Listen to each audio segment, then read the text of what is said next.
आज हम ये समझने की कोशिश करेंगे कि आपकी सिविल सूट की जर्नी कैसी रहेगी या सिविल सूट में क्या क्या स्टेप होते हैं।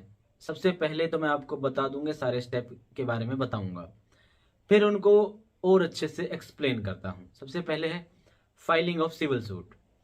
फाइलिंग प्लेंटिफ के द्वारा किया जाता है।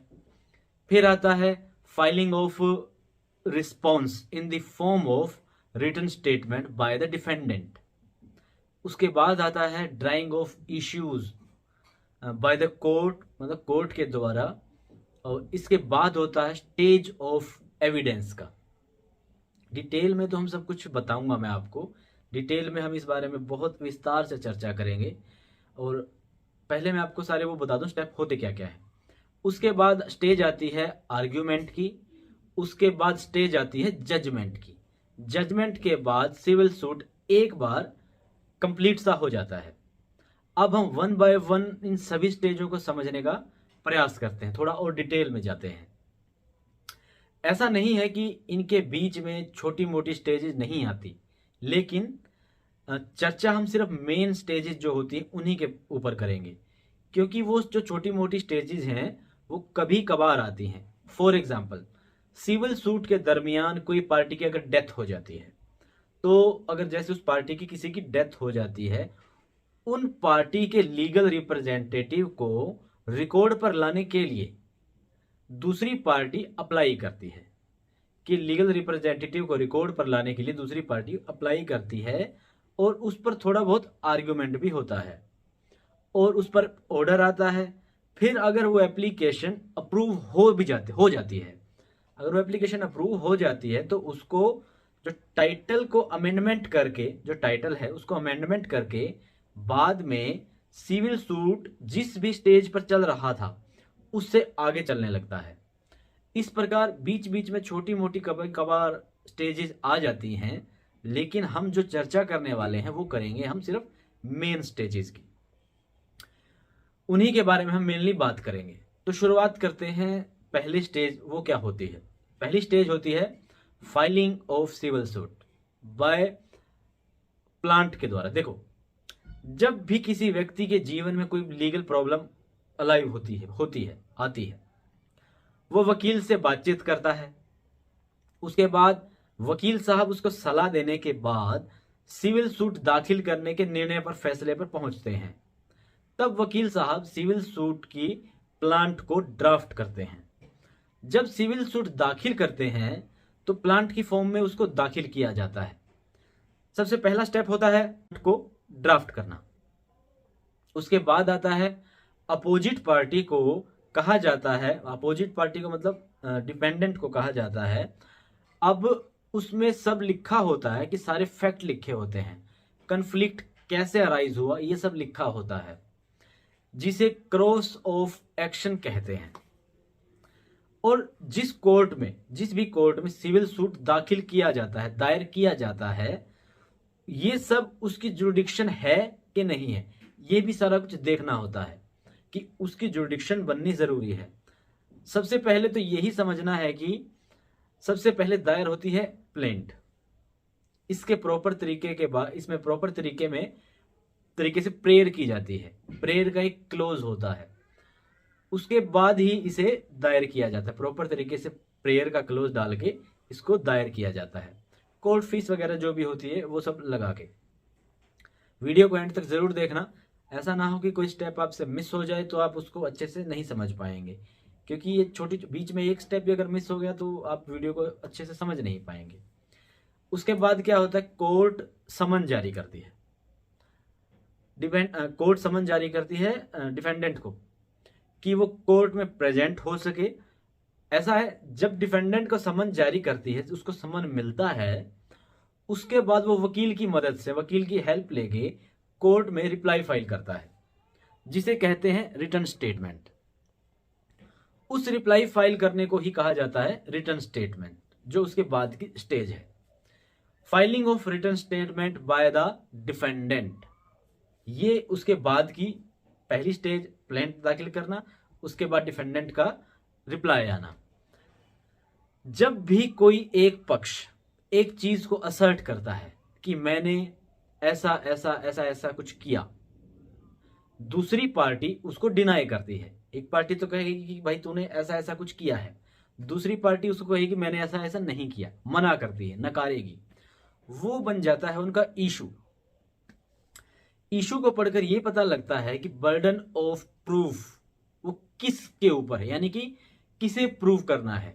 इशू से ये पता लगता है कि किसके ऊपर बर्डन ऑफ प्रूफ है, यानी कि प्रूफ की जिम्मेदारी किसके ऊपर है कि उसे ये बात प्रूव करनी पड़ेगी। इससे ये पता चलता है किस विषय का है, मामला क्या है। नहीं तो प्लेंट कहेगा बला बला बला बला कुछ ना कुछ कहेगा, और डिफेंडेंट कहेगा कुछ अपने शब्द अपनी बला बला बला बला कहेगा। अगर इश्यूज ना हो, ऐसे में जज का हो जाएगा दिमाग खराब। उसी के लिए इशू फ्रेम किया जाता है। अब जैसे डिफेंडेंट बोलेगा कि मेरा जो साथ मामला है, या फिर कोई मामूली पेमेंट का, कोई छोटी मोटी पेमेंट का मामला है कि मैंने उसको पेमेंट जो थी वो लौटा दी है, फला तारीख को लौटा दी है। कह रहा है कि इसने मुझे फला फला एक्स वाई किसी भी तारीख पर पैसे लिए, तो अब डिफेंडेंट को प्रूव करना है उसने कब उसको पैसे दिए, कहाँ दिए, कैसे दिए। ये सब जो प्रूव करना है ये डिफेंडेंट के करना है। अब बर्डन ऑफ प्रूफ उसके पास है, उसके ऊपर है। इसके बाद आता है एविडेंस का नंबर। जैसे मैंने आपको बताया, सबसे पहला प्लांट दायर होती है। ओरल एविडेंस के लिए विटनेस की लिस्ट होती है और उसके डॉक्यूमेंट भी रिकॉर्ड पर प्लेस करने होते हैं, कि जो सारे उसके डॉक्यूमेंट हैं। डॉक्यूमेंट है जो ओरिजिनल होने चाहिए, ये बात भी है। गवाही की स्टेज पे जिस पार्टी पर बर्डन ऑफ प्रूफ है, वो पार्टी पहले विटनेस बॉक्स में आकर कोर्ट को बताती है कि आजकल सीपीसी में कुछ अमेंडमेंट भी हुआ है इस बारे में। इसमें एविडेंस ऑन एफिडेविट कहा गया है। इसमें एविडेंस ऑन एफिडेविट दिया जाता है। एविडेंस ऑन एफिडेविट का मतलब ये होता है कि जो दो पहलू होते हैं, examination in cheap and cross examination witness की। एग्जामिनेशन इन चीफ जो होती है, ये उसी विटनेस का वकील, उसी पक्ष का वकील करता है, और वह बड़ी बेसिक सी चीज है, कोर्ट को बताकर अपने पक्ष को साबित करता है कि मेरे पॉइंट ये मेरे पॉइंट हैं। उसी विटनेस को अपोजिट पार्टी का वकील क्रॉस एग्जामिन करता है। अभी क्या है, अभी एविडेंस ऑन एफिडेविट दिया जाता है। एग्जामिनेशन इन चीफ वाला जो पार्ट है वो एफिडेविट पर कोर्ट के सामने रख दिया जाता है, ताकि इससे जो कोर्ट का टाइम बच सके, समय बच सके। इसके बाद आता है, इसके बाद विटनेस बॉक्स में प्रेजेंट होकर वो चीफ जो हुआ उसको डिटेल में ना बताकर शॉर्ट फॉर्म में, यानी कि उसके एफिडेविट के ऊपर शॉर्ट फॉर्म में बताया जाता है, ताकि इससे कोर्ट का जो समय बच जाता है। वहां कोर्ट के जिसमें कोर्ट के एग्जिबिट वगैरह दिए जाते हैं, उन जो भी डॉक्यूमेंट उन्होंने लगाए हैं उन सब पे, इससे थोड़ा समय बचता है। जो ये जो रिटन एविडेंस का जो स्टेज आया है, सीपीसी में जो अमेंडमेंट आई है, उसके बाद कोर्ट का थोड़ा सा ये हो जाता है कि आसान हो जाता है। मगर उससे विटनेस के क्रॉस एग्जामिनेशन जो होता है वो रिटन पद्धति में नहीं होता, वो रिटन नहीं होता। जो विटनेस का क्रॉस एग्जामिनेशन है लिखित रूप में नहीं होता, वो ओरली होता है। और उसका मतलब ऐसा नहीं है कि वो सारा कुछ हम कोर्ट में लिख के देते हैं, वो ओरली होता है। उससे जनरली बातचीत की जाती है। विटनेस की एग्जामिनेशन चीफ खत्म हो गई तो अपोजिट पार्टी का जो वकील है उसी विटनेस की क्रॉस एग्जामिनेशन करता है। जो जो बातें उसने एग्जामिनेशन इन चीफ में शामिल की, साबित की, उन बातों को डिस्प्रूव करने की कोशिश करता है कि ये जो उसने कहा उसके जो तथ्य हैं उनको नकारने की कोशिश करता है। विटनेस ने जो कहा उसी बात को डिस्प्रूव करने की कोशिश करता है। विटनेस के मुंह से कुछ ऐसी बात निकलवाने की कोशिश करता है जो उसने बात कही उसी की बात गलत साबित हो जाए। क्रॉस एग्जामिनेशन विटनेस, ये अपने आप में यूं समझिए कमाल की अपने आप में एक आर्ट है। इसके लिए ये कला है एक तरह की। इस आर्ट में ट्रेन होने की कोशिश करते रहना चाहिए। अगर आप एडवोकेट हैं या फिर आपके एडवोकेट को इसके लिए ट्रेन होने की कोशिश करते रहना चाहिए। एविडेंस में ऐसा होता है, यानी पहले एक पक्ष के विटनेस को वकील ने क्रॉस एग्जामिन किया, अब दूसरे पक्ष के वकील ने उस पक्ष को क्रॉस एग्जामिन किया।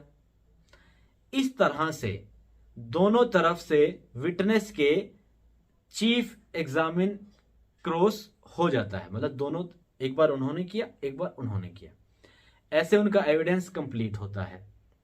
जब दोनों पक्षों का एविडेंस कंप्लीट हो जाता है, दोनों पार्टी एक स्टेटमेंट फाइल करते हैं। उसको नॉर्मली परसियस कहा जाता है कि वो क्रॉस को क्लोज करना चाहते हैं कि इसके बाद जो क्रॉस है उसे क्लोज कर दिया जाए और किसी और विटनेस को हम एग्जामिन नहीं कराना चाहते।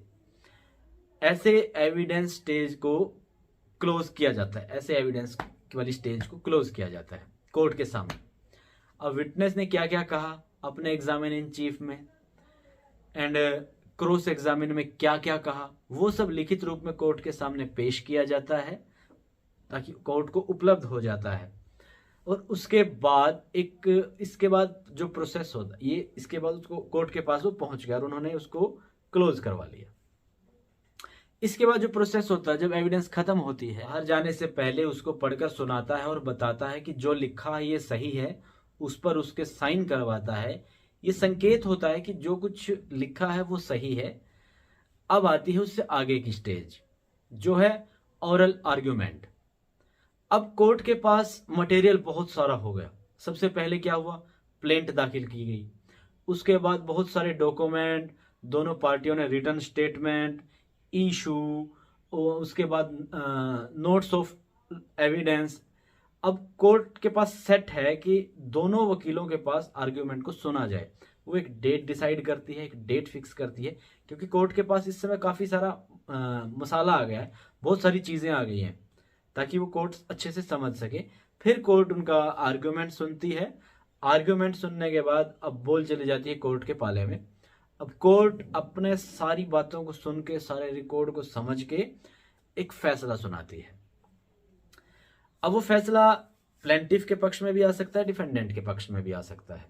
अगर कोई पार्टी अपने इस फैसले से नाखुश होती है, नाराज होती, मतलब वो कहती है कि मैं इस फैसले से संतुष्ट नहीं हूं, तो फिर वो इससे अपर कोर्ट में अपील के लिए जा सकती है। तो मैं उम्मीद करता हूं आपको जानकारी अच्छी लगी। आप हमारे चैनल को फ्री में ग्रो करने में मदद कर सकते हैं लाइक, शेयर और सब्सक्राइब करके। Thank you.